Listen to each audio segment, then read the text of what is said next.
ଆରମ୍ଭ ହୋଇ ମଳଦ୍ୱାର ପର୍ଯ୍ୟନ୍ତ ରହିଥାଏ। ଏହା ଗଠନ ଓ କାର୍ଯ୍ୟପ୍ରଣାଳୀ ଅନୁସାରେ ବିଭିନ୍ନ ଭାଗରେ ବିଭକ୍ତ କରାଯାଇପାରେ, ଯେପରିକି ପାଟି, ମୁଖଗହ୍ୱର, ଗ୍ରସନୀ, ଗ୍ରାସନଳୀ,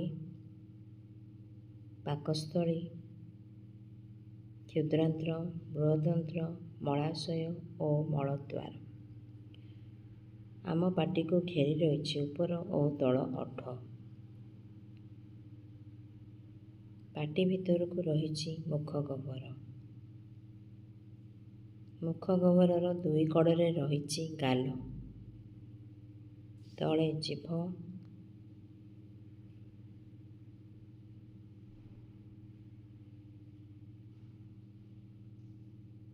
ଦୁଇ ମାଡ଼ିରେ ରହିଛି ଦାନ୍ତ। ମଣିଷର ଜୀବନକାଳ ମଧ୍ୟରେ ପ୍ରତ୍ୟେକ ମାଡ଼ିରେ ଦୁଇଥର ଦାନ୍ତ ଉଠେ। ଶିଶୁ ଅବସ୍ଥାରେ କ୍ଷୀର ଦାନ୍ତ ଉଠେ। 6 ବର୍ଷ ବେଳକୁ ଉକ୍ତ ଦାନ୍ତ ଝଡ଼ିବାକୁ ଆରମ୍ଭ କରେ ଏବଂ ଏହି ସ୍ଥାନରେ ସ୍ଥାୟୀ ଦାନ୍ତ ଉଠେ। ବୟସ୍କ ଲୋକର ତଳ ଓ ଉପର ମାଡ଼ିରେ 16ଟି ଲେଖାଏଁ 32ଟି ଦାନ୍ତ ଥାଏ। ପ୍ରତି ମାଡ଼ିରେ 4ଟି କର୍ତ୍ତନ ଦାନ୍ତ, 2ଟି ଛେଦକ ବା ଶ୍ୱାନ ଦାନ୍ତ, 4ଟି ଚର୍ବଣ ଦାନ୍ତ ଓ 6ଟି ପେଷଣ ଦାନ୍ତ ରହିଅଛି।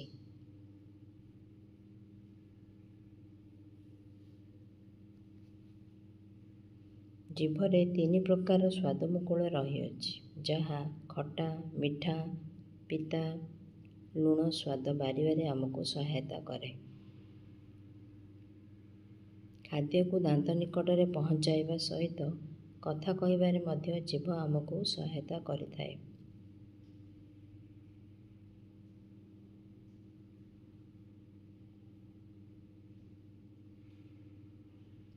ନାସାପଥ ଓ ମୁଖଗହ୍ୱର ମିଶି ଗ୍ରସନୀ ତିଆରି ହୋଇଛି।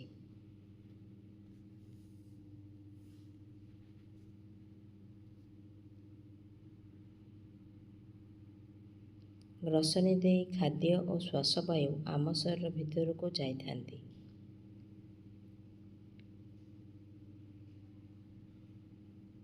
ଗ୍ରସନୀର 2ଟି ଦ୍ୱାର ଖୋଲିଛି।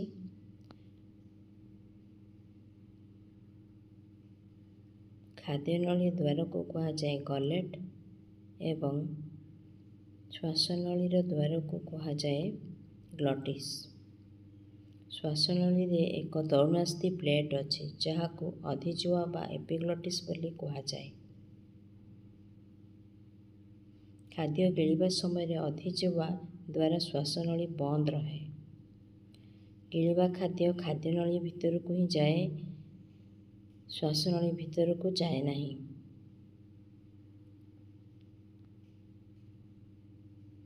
ଗ୍ରାସନଳୀ ମଧ୍ୟଚ୍ଛଦକୁ ଭେଦ କରି ପାକସ୍ଥଳୀକୁ ଖୋଲିଛି।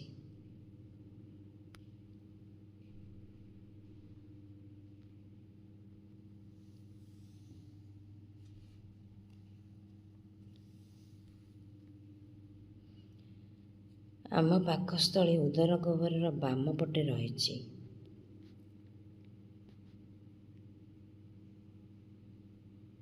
ଏହାର ଉପର ଭାଗ ଚଉଡ଼ା ଓ ତଳ ଭାଗ କମ୍ ଓସାରିଆ।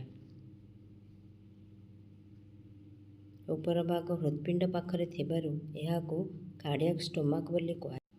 ତଳ ଭାଗକୁ ପାଇଲୋରିକ୍ ଷ୍ଟୋମାକ୍ ବୋଲି କୁହାଯାଏ।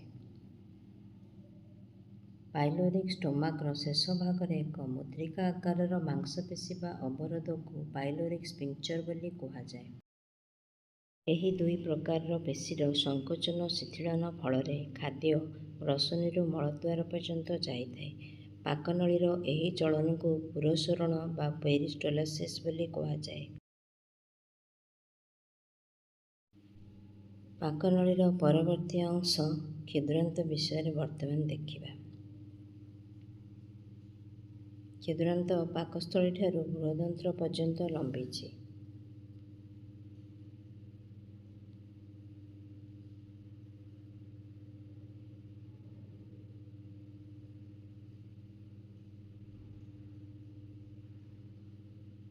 କ୍ଷୁଦ୍ରାନ୍ତରେ ଖାଦ୍ୟର ଚଳନ ବର୍ତ୍ତମାନ ତୁମେମାନେ ଲକ୍ଷ୍ୟ କରିପାରୁଥିବ।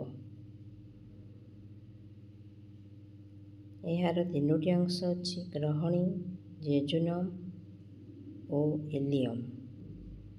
ବୃହଦନ୍ତ୍ର ଖାଦ୍ୟନଳୀର ଶେଷ ଅଂଶ। ଏହାକୁ ତିନି ଭାଗରେ ବିଭକ୍ତ କରାଯାଇଛି, ସିକମ୍, କୋଲୋନ୍ ଓ ମଳାଶୟ। କ୍ଷୁଦ୍ରାନ୍ତର ଶେଷ ଭାଗ ଇଲିୟମ୍ ଓ ବୃହଦନ୍ତ୍ରର ଆରମ୍ଭ ସିକମ୍ର ସଂଯୋଗ ସ୍ଥଳରେ ଭର୍ମିଫର୍ମ ଆପେଣ୍ଡିକ୍ସ ନାମକ ଏକ ଅବଶେଷାଙ୍ଗ ରହିଛି।